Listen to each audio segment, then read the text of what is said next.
What is up, everybody? This is Cody, aka DFS Prodigy, coming to you live, breaking down this upcoming UFC DraftKings fight card in about 4 days on Saturday. Before we begin, like my family though, definitely subscribe. It always helps me out a ton.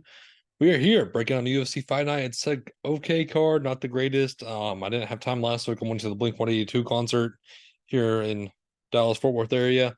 Went to that, so I really didn't have time to break down a card. We thought it was a great card. But anyways, we're gonna break down this kind of nasty, it's an okay card overall. We're actually packing up a bunch of stuff because we're kind of moving. So I'm doing the video on the couch. Because I'm kind of packing up everything else. But it's been stressful, but it is what it is. I can't wait to go finally have a house, but we're here for UFC. We're not here to talk about my house. But all right, Ashley Evan Smith. What are we going to do with Evan Smith? Because the glaring look is 2020. It's been 3 years since she's fought. The USDA, the Uzada kind of situation, the suspension that she had, USADA. She's fought Aliden Perez though, who is coming off a Stephanie Edgar loss. That's what worries me. But obviously, one of these fighters needs a win. The price tags are gross. If this fight was 3 years ago, I would be taking Ashley Evan Smith in a heartbeat against Eileen Perez. Perez is a slight favorite. The price tags show that, obviously. It's just what are we going to expect from Ashley Evan Smith? I don't really expect the best. That's the problem. I expect the worst. But there's a lot of fighters on this card that are coming off of like 2 to 3 year layoffs. But this fight is a stay away from me on DraftKings. I'm not looking at it whatsoever. If I had to pick, it would be Eileen Perez. But again, 2 3 years ago, I would be picking Ashley Evan Smith. It's just right now. I don't know what to expect from Evan Smith. I mean, she's a tough fighter. We know that the grappling was there for her. The layoff is just worrisome. But we're gonna go to Carl Deaton versus Alex Munoz again. 2021. So, what do you want to? What are we doing with Alexander Munoz? Because this is Carl Deaton. This is Carl Deaton, the guy who is god awful. Lost to Joe Selecki. The main guy that he's beat is Justin James, but again, that's my boy. I don't really want to talk crap about Justin James, but yeah, like I said, it's just what are we expecting from Munoz? Dean, he's coming off a submission loss. We know that. The reason why Munoz was laid off or has been gone is because he tore his ACL. But he said he's been studying training camps. He's been studying tape. He's been still working out. I'm liking Munoz here at 8-3. I think that price tag is too cheap. I think he can destroy Carl Deaton. I don't think Deaton's ready for this. We know he has nice pace on the feet. But again, I think the full camp and the studying tape for Alex Munoz is there for him. So as that Maxim versus Tyson Nam. Again, sorry if I mispronounce names. But Tyson Nam 6'6", I'm not getting to him whatsoever. Azat 9'6", that's a hefty price to pay, but he should be able to pummel Tyson Nam. Nam's coming up in age, we know that. Azat has been a prospect that the UFC's looked at for a while. He's 16-0, he's undefeated. He has powerful knockout hands also. On the feet, all he's gonna have to worry about is basically Tyson Nam landing the one clip knockout. But I don't think that's going to be possible for Tyson Nam. I think this fight is not in his favor whatsoever. Do I want to pay 960 for Azat? Not necessarily. It's going to need to be a first round or bust finish. So let's go to another fight though. Evan Elder versus Genaro Valdez. So Valdez, he has loopy striking. It's very wild. That the striking is powerful, yes, but it's the loopiness and the wildness that's worried me. That worries me. Evan Elder, he's a big favorite in this fight. He has takedown offense. The grappling's there for him. Valdez, like I said, he only has really the striking going for him. So, in my opinion, I do like Elder to handle this fight, to kind of avoid the one club knockout punch. I think Elder, this is a good bounce back fight for him to basically show why he belongs here. So I do like Evan Elder at 9-4 though. It's kind of costly. This is an interesting fight. Austin Lingo versus Ezekiel Costa Melky. This was a short notice fight. Very short notice for against Thiago Moises when he lost with the sub. But Costa is a slight favorite at 9-1. That doesn't really show that he is a slight favorite. Both these fighters are coming off rear naked choke submission losses. Lingo has striking that he's powerful, he's tough on the feet.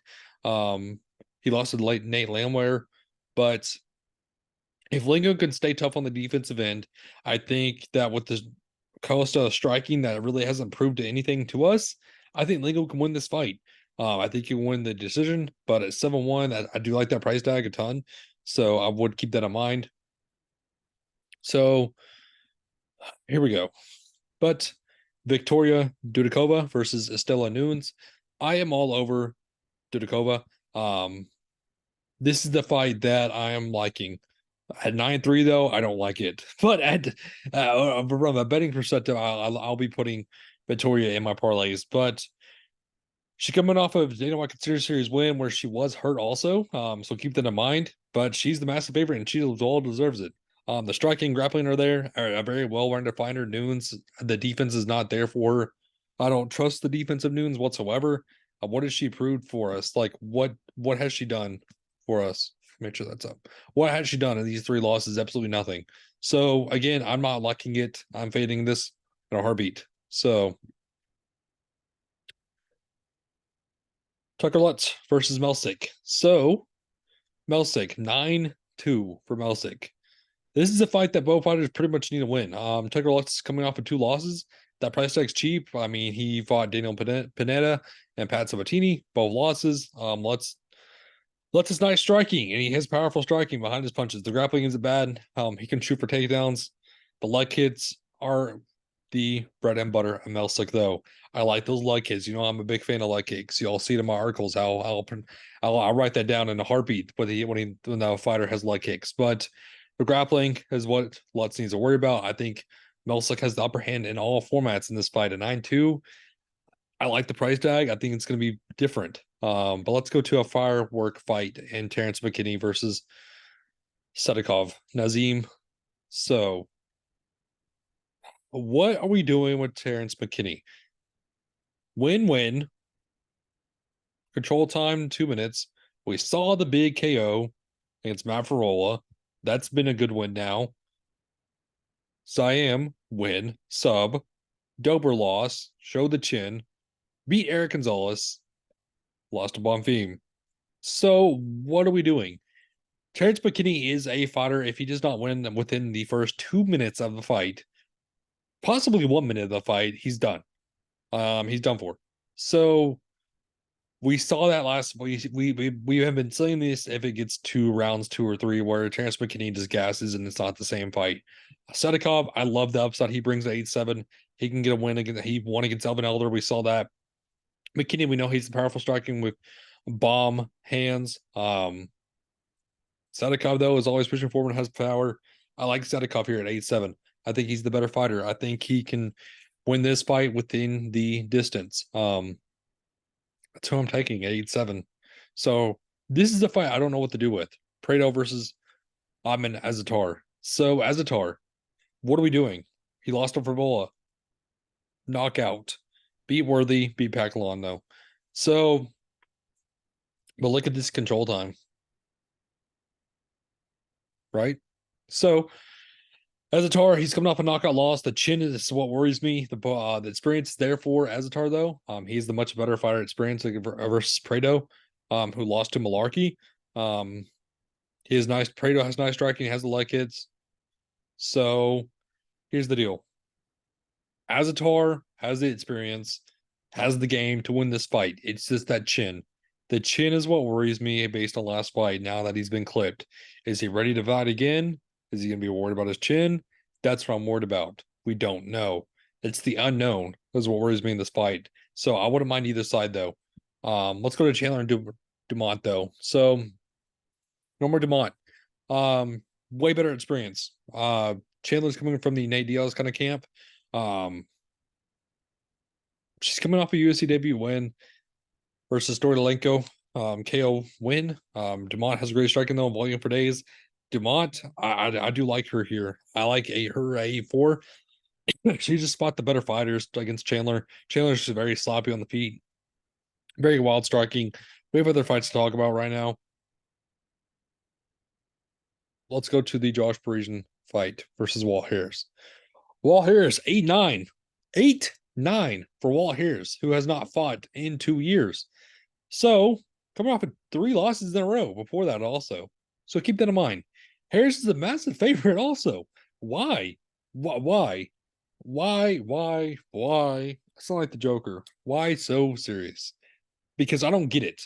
Josh Parisian, he can win this fight. At 7-3, he may break the freaking slate.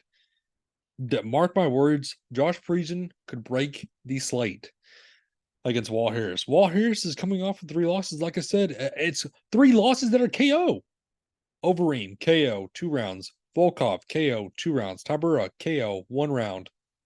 Tell me why Josh Parisian cannot win this and be a knockout. We don't know what to expect from Walt Harris. Why is he coming back? The 2-year layoff is worrisome. So is the defense with the KO losses. If this fight was 2 years ago, yes, I would be all over Walt Harris to say yes, he would pick apart Parisian. But right now, I'm liking Parisian. Keep that in mind. Let's go to the co-main. Park versus Durov. 7-7 for Durov. The co-main event. Park is a slight favorite. He's just going to be a turtle in the cage, like his nickname. He's going to control the fight. He's not really going to do this or that. 85, it's okay. Durov has nice takedowns. Leg kicks are also there. Leg kicks. Durov will wrestle this whole fight, though. Park doesn't really show much for me. He's nice takedown defense. He can win this fight, 85. It's just, what is the DK score going to be? It made this be this 79, like it against Anders. It doesn't really phase me. Let's go to Silva versus Holm, though.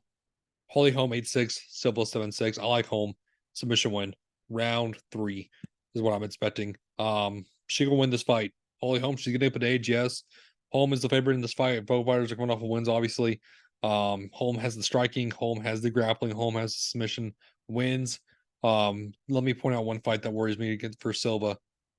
I don't know what to expect from Silva. That's the thing. But these wins aren't really doing it for me. I'll take the experience in the submission game of Holly Holm at 8-6. So my core 3, what I'm kind of liking: Munoz, Parisian, Holm. So it leaves you 8-6 left over. But again, thank you for tuning in. It was a great and safe rest of the night, everybody. Have a good one.